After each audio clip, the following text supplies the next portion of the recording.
à traduire les conférences de Indradyumna Maharaj sur les Astakalya Lila, les divertissements journaliers du Seigneur suprême. Tulgara Srila Prabhupada.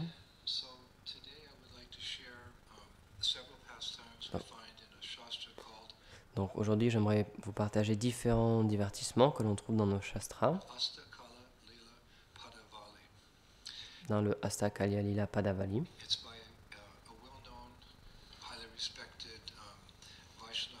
Ça a été écrit par un très renommé et respecté poète Vaishnav.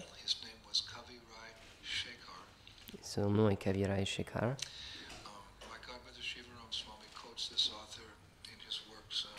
Et mon frère en Dieu, Shivaram Swami, il cite cet auteur dans ses ouvrages plusieurs fois. Donc ce Vaishnav, il est né au Bengale. C'était un disciple de Shri Raghunandan Goswami.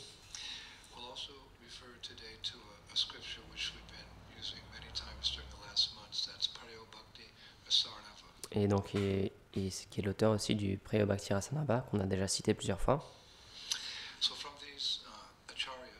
Et donc, de ces acharyas,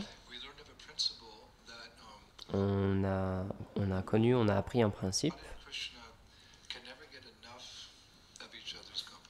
c'est que Radha et Krishna ne sont jamais las de la compagnie l'un de l'autre.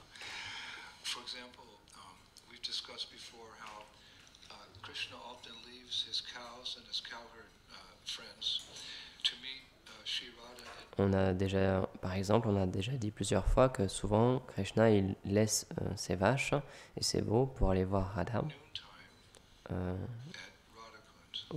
à l'heure du midi, donc au Radhakund. Et après avoir passé du temps ensemble là-bas,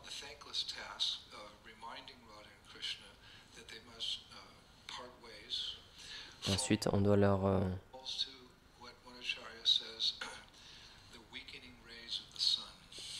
donc il y a cette lourde tâche de dire à Radha et Krishna que maintenant ils doivent se séparer. Donc cette tâche-là, c'est comparé comme aux rayons du soleil qui sont en train de perdre de la puissance.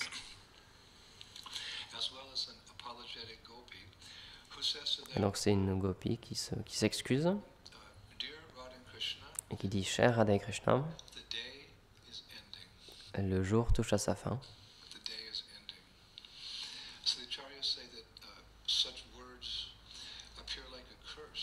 Et donc les acharyas, ils décrivent que ces mots-là, ils arrivent et ils sonnent comme une malédiction aux oreilles de Radha et Krishna. Et ça les pousse, ça cause en eux, ils arrêtent de sourire. Et leurs paroles commencent à s'en mêler. Et ils commencent à pleurer un torrent de larmes.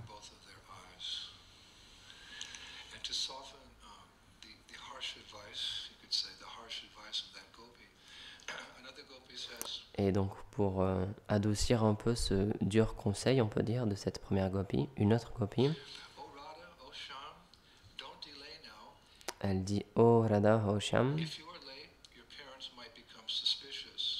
ne soyez pas en retard maintenant, parce que si vous commencez à être en retard, vos parents pourraient être suspicieux. Et ainsi vous empêcherez de vous rencontrer pour toujours. Donc s'il vous plaît, dépêchez-vous. »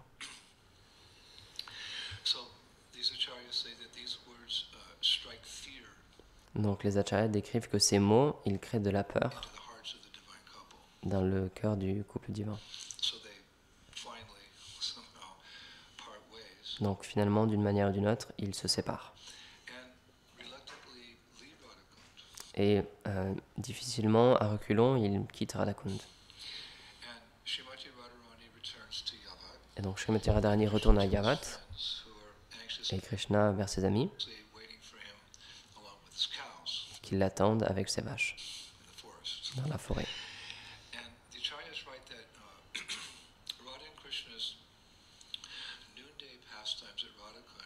Donc les acharyas décrivent que les divertissements de Radha et Krishna à midi au Radhakund Il dure 5 heures.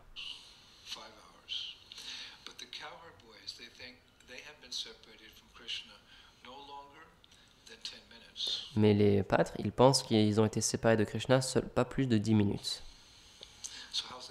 Donc comment est-ce que c'est possible?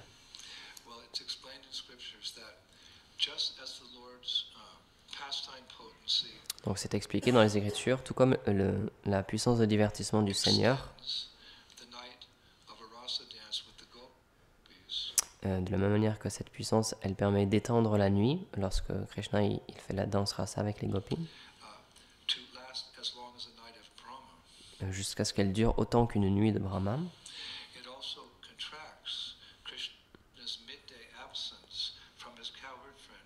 Donc de la même manière, elle aussi, elle diminue l'absence de l'après-midi, du milieu de journée de Krishna et de ses amis. Et ça ne dure que jusqu'à quelques minutes.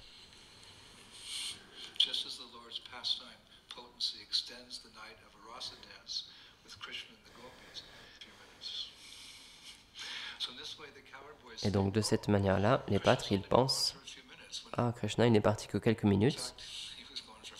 Mais en réalité, il est parti pendant 5 heures. Et il y a une raison pour cela.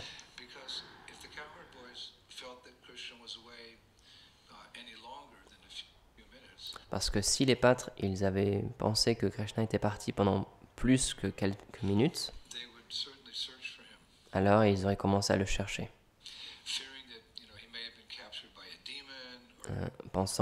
Ayant peur qu'il ait été capturé par un démon, ou qu'il se soit perdu dans les tréfonds de la forêt.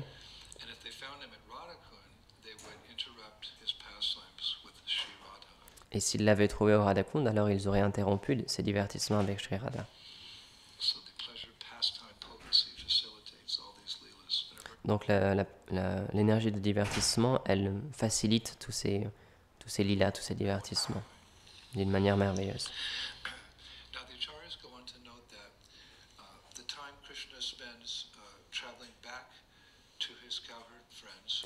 Donc les acharyas aussi, ils notent que le temps que Krishna prend pour retourner vers ses amis, à partir de Radhakund, ce temps-là, c'est extrêmement difficile pour lui.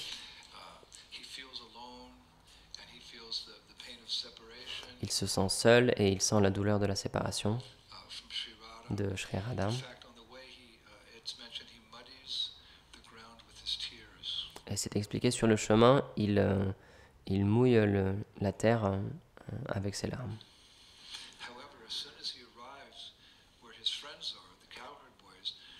Mais dès qu'il arrive là où sont ses amis, les pâtres, ils l'accueillent avec beaucoup d'amour et des embrassades. Et ils le supplient de jouer avec eux. Et donc pendant qu'il joue, il oublie sa tristesse. Et donc d'une autre manière, là, à ce moment-là, il se noie dans le bonheur de l'amour fraternel. Ce qu'on appelle le sakyaras. Et donc c'est décrit que un peu plus tard, donc, ils vont faire un jeu avec des balles. Il y a aussi un match de lutte entre Sridham et Krishna. Mais à la fin, les deux garçons, ils se prennent dans les bras.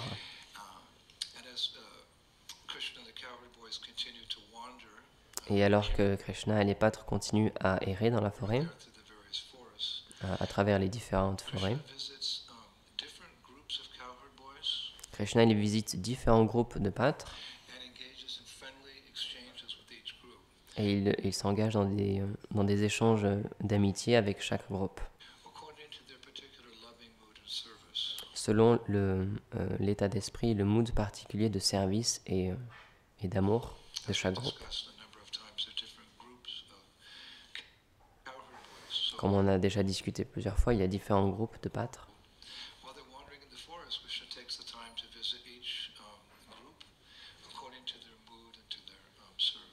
Et donc, pendant qu'il visite la forêt, Krishna il prend le temps d'aller voir chaque différent groupe.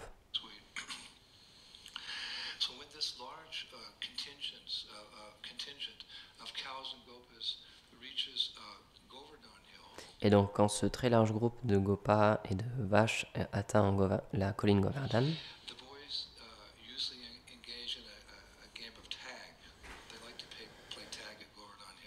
donc là ils aiment bien, les pâtres ils aiment bien s'engager dans un jeu de trap-trap.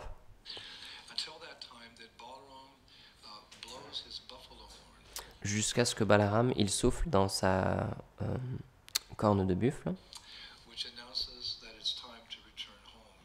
Et donc ça, c'est ce qui annonce l'heure où il faut retourner à la maison. Donc il est expliqué que ce son de cette corne de buffle, elle rappelle chaque pâtre de ses propres vaches.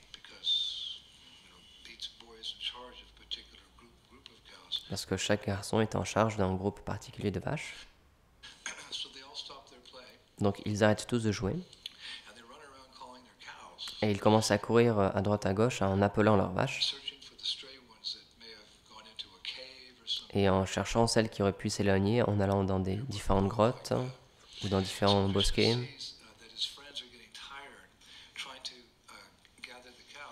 Et donc lorsque Krishna il voit que ses amis ils commencent à être fatigués du fait de chercher leurs vaches, il crie « Oh mes amis, ne soyez pas en détresse.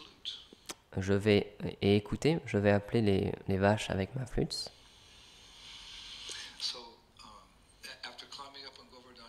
Et donc après avoir grimpé sur la colline Govardhan, Krishna joue de sa flûte d'une telle manière que les sons ils sont comme les noms des différentes vaches. Et tout de suite elles viennent toutes vers lui. Et alors qu'elles sont en train d'arriver en courant,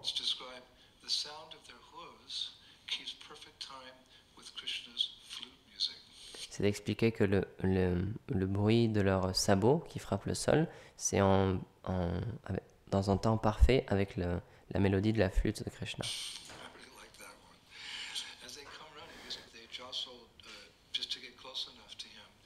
Et donc lorsqu'elles arrivent et qu'elles se bousculent un petit peu pour être près de lui, pour lécher Krishna, pour le sentir, ou pour le toucher un petit peu doucement avec leur queue,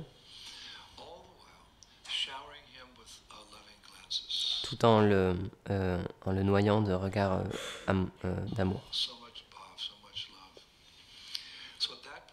Et donc à ce moment-là, il est décrit, Shridam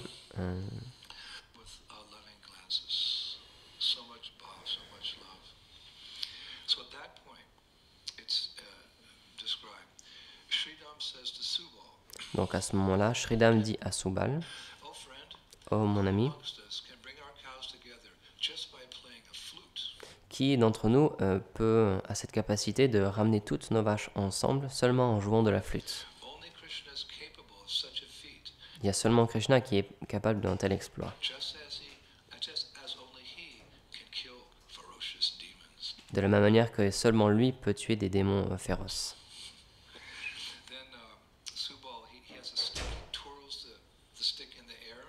Et donc ensuite Subal, il a un bâton et il fait tourner son bâton en l'air. Et il dit, d'accord, bon bah tout le monde, allons-y, c'est parti. Et à ce moment-là, tous les garçons, ils sont très heureux, et ils crient de joie, et ils soufflent dans leurs cornes. Et ils appellent le nom des vaches des chefs de groupe.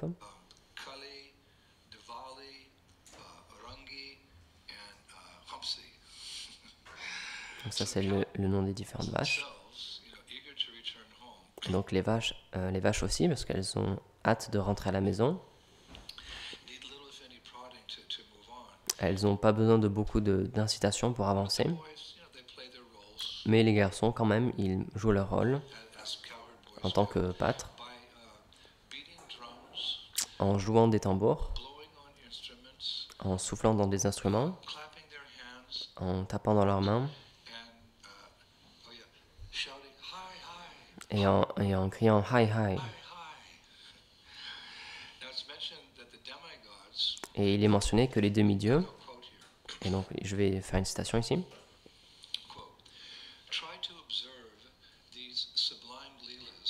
les demi-dieux essaient d'observer ces divertissements sublimes en étant situés sur leur aéronef de fleurs situé dans le ciel.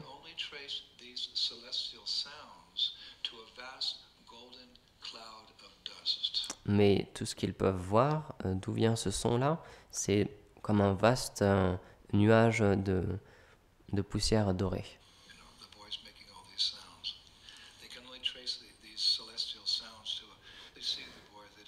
Donc ils ne peuvent pas voir plus que ça, ils ne voient pas les garçons, ils ne voient pas Krishna. Ils voient juste ce nuage de poussière dorée. Et les acharyas disent,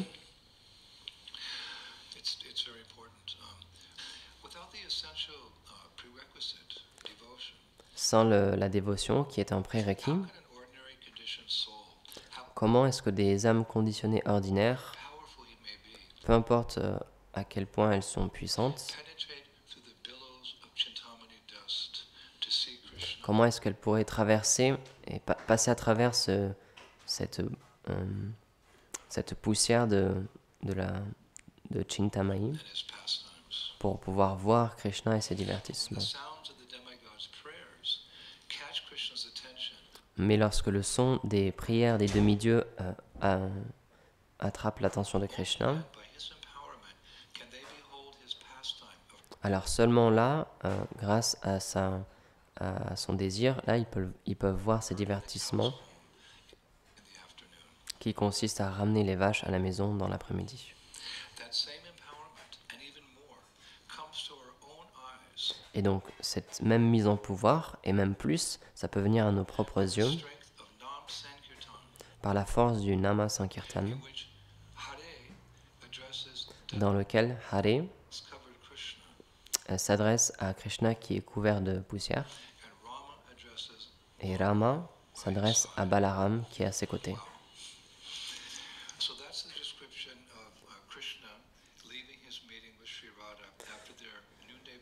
Donc ça c'est la description des divertissements lorsque Krishna il quitte son rendez-vous avec Shri Radha après midi.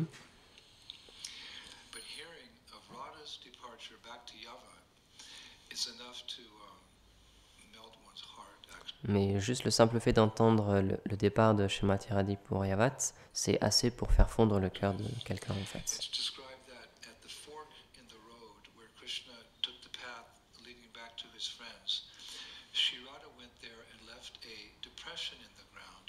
Et donc c'est expliqué qu'à l'endroit où Krishna il a bifurqué pour retourner vers ses amis les pâtres, à cet endroit-là, Shri Radha elle est venue et elle a laissé une marque dans le sol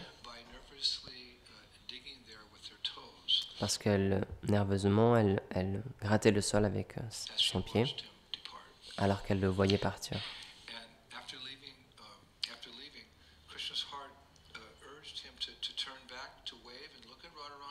Et donc, après être parti, le cœur de Krishna l'a poussé à se retourner pour saluer et pour dire au revoir à Radharani. Mais en sachant que ce genre de geste, ça prolongerait son agonie, alors, sans faire de bruit, il a tourné dans un coin de la route et ensuite là il a disparu de sa vision.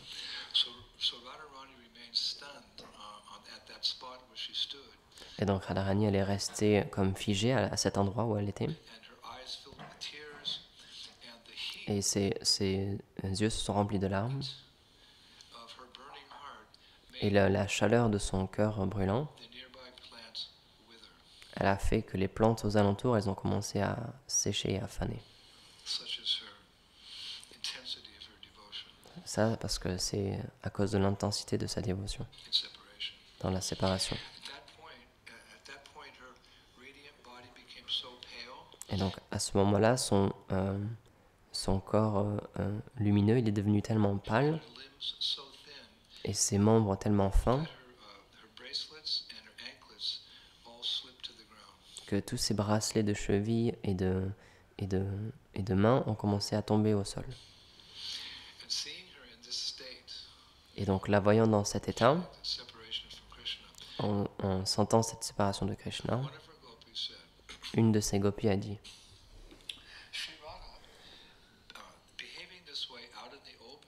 Shri Radha, en agissant de cette manière-là aux yeux de tous,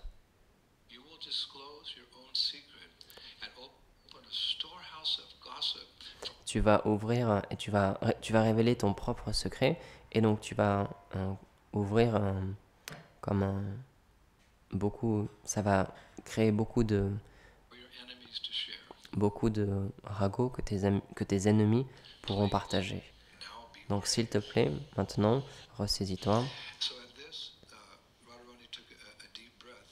Donc en entendant cela, Srimati Radharani, elle a pris une grande inspiration. Elle a essayé de se remettre en état. Alors que rapidement ses amis tentaient de replacer ces ornements qui étaient tombés au sol. Et donc ensuite une de ses gopis a dit: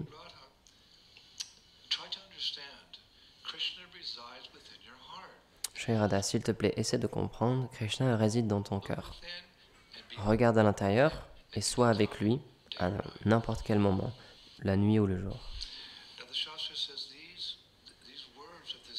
Et donc les Shastras disent que ces mots-là de cette gopie, ça a apporté de l'espoir à Srimati Radharani. Et donc elle a dit: oui, je le verrai encore, je le verrai encore.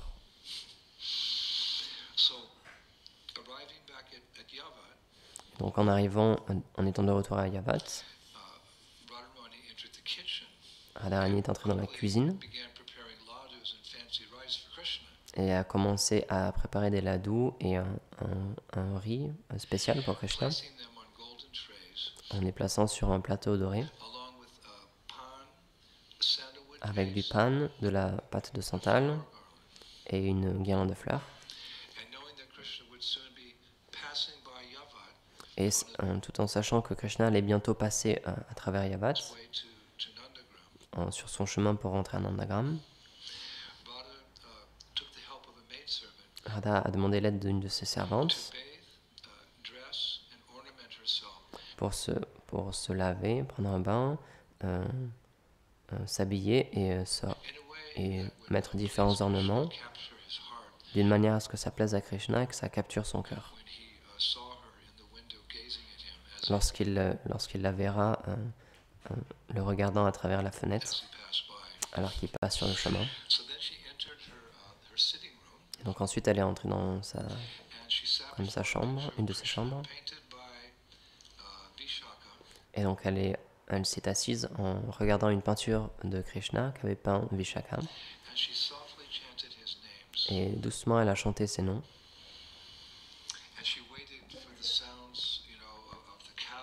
Et elle attendait d'entendre le son des vaches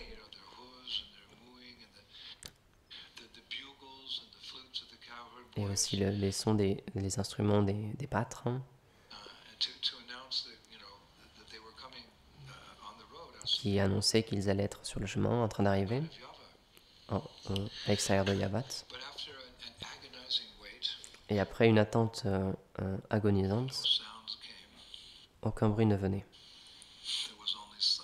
Il n'y avait que le silence. Donc en dernier espoir, Shri Radha, elle a jeté un regard par la fenêtre pour au moins un signe comme un nuage de poussière. Mais encore une fois, rien.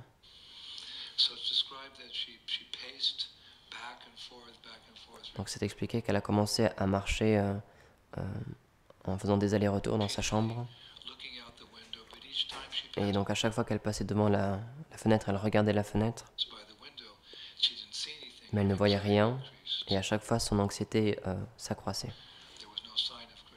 Il n'y avait aucun signe de Krishna. Donc finalement, en désespoir, elle s'est assise.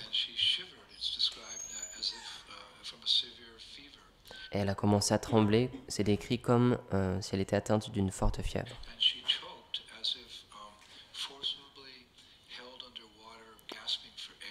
Et elle a commencé à s'étouffer comme si elle était maintenue de force sous l'eau et qu'elle essayait de trouver de l'oxygène.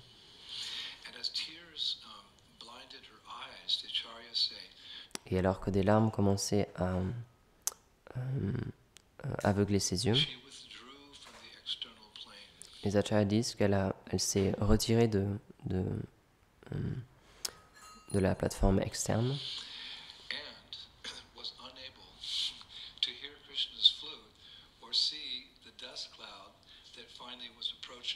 et elle fut incapable d'entendre la flûte de Krishna ou de voir le nuage de poussière qui était en train d'arriver finalement,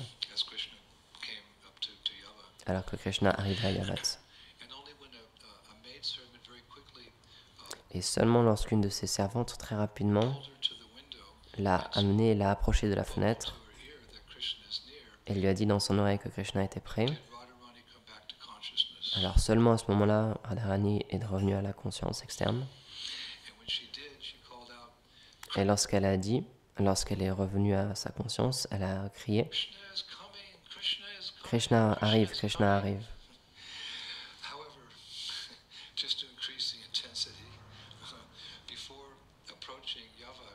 Mais un peu comme pour accroître cette intensité encore davantage, avant d'approcher Yavat,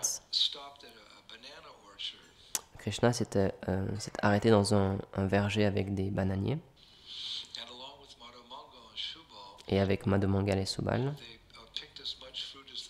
Ils ont ramassé autant de fruits qu'ils pouvaient et ils les ont distribués aux autres garçons. Et finalement, pour annoncer leur arrivée aux résidents de Yavat, et aussi on peut dire, pour le signaler aux habitants un peu plus loin de Nandagram, qui n'était pas si loin, tous les garçons, avec Krishna, ont commencé à jouer d'une manière très forte, dans leurs cornes et leurs flûtes, en unisson, la même note. Et donc ils annonçaient qu'on passe par Yavat et on sera à la maison bientôt.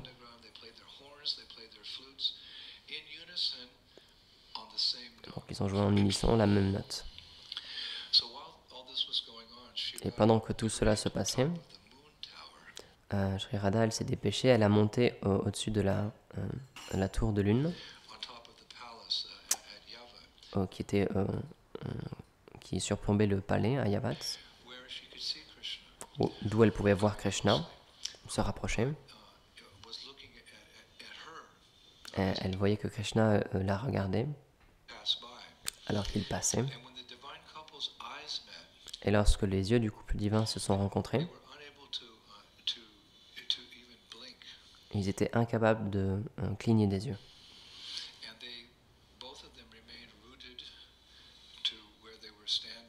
Et donc les deux sont restés figés là où ils étaient, tout comme des statues. Et alors que l'intensité de leur regard l'un pour l'autre s'accroissait, ils ont commencé à se balancer d'avant en arrière jusqu'à ce qu'ils tombent dans les bras de leur ami qui attendait à côté. Donc Krishna avec ses amis sur le chemin et Shri Radha dans cette tour de lune.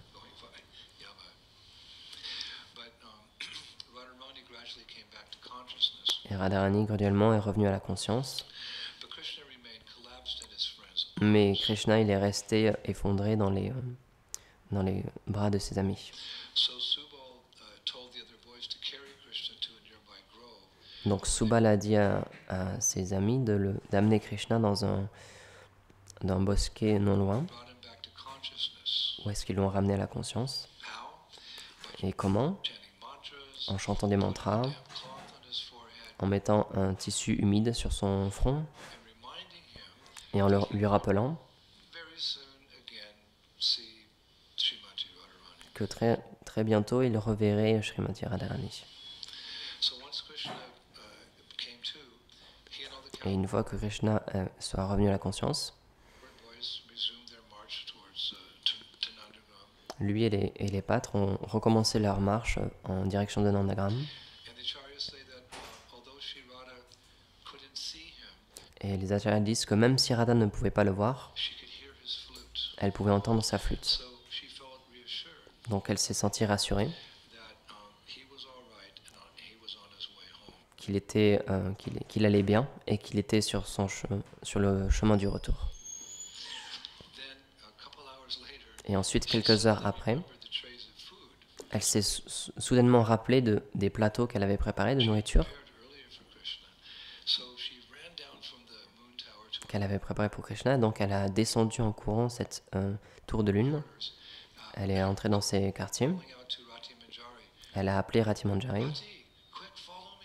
Rati, vite, suis-moi.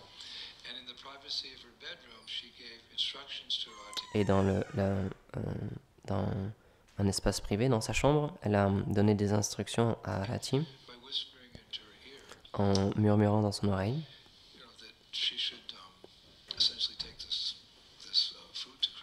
qu'elle devait amener cette nourriture, cette offrande pour Krishna à Nandagram. Donc elle a envoyé Rati et ses amis à Nandagram avec des plateaux de dessert. Il y avait du riz, du pan, une guirlande. Et donc Rati et ses aides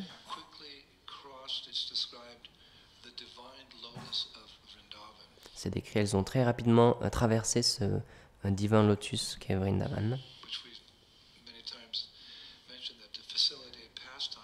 Et comme c'est expliqué souvent, pour ce lotus, pour faciliter les divertissements, parfois il s'ouvre et ensuite il se referme et ensuite il s'ouvre encore. Il s'expand et il rétrécit selon les différents divertissements. Donc elles sont allées à Nandagram, où est-ce qu'elles ont donné ces offrandes à Dhanishta, et qui a aussi reçu de ces gopis spéciales un message spécial écrit à la main de Srimati Radharani pour Krishna. Donc, tels sont les doux divertissements de Radha et Krishna.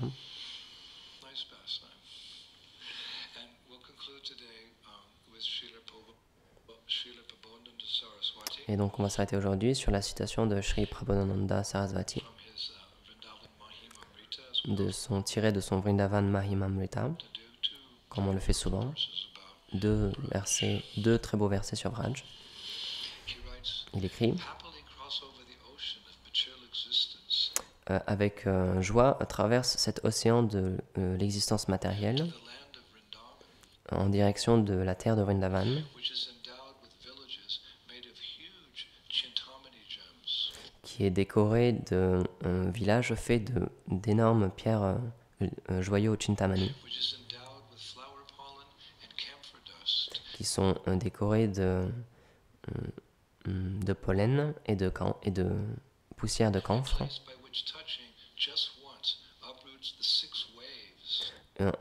et qui est un endroit qui, lorsqu'on le touche ne serait-ce qu'une seule fois, déracine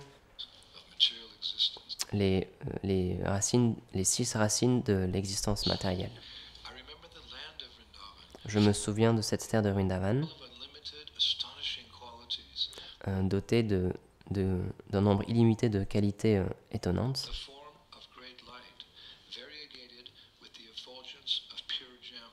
avec beaucoup de lumière, différentes et la radiance d'un joyau pur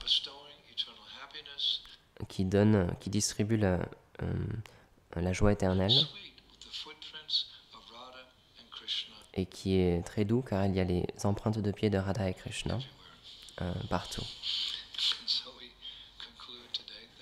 Bon, voilà, c'est la conclusion pour aujourd'hui. Merci beaucoup. Jai Shri Imdaduna Maharaj ki jai, Srila Prabhupada ki jai, Gaur Premanande Hari Bol.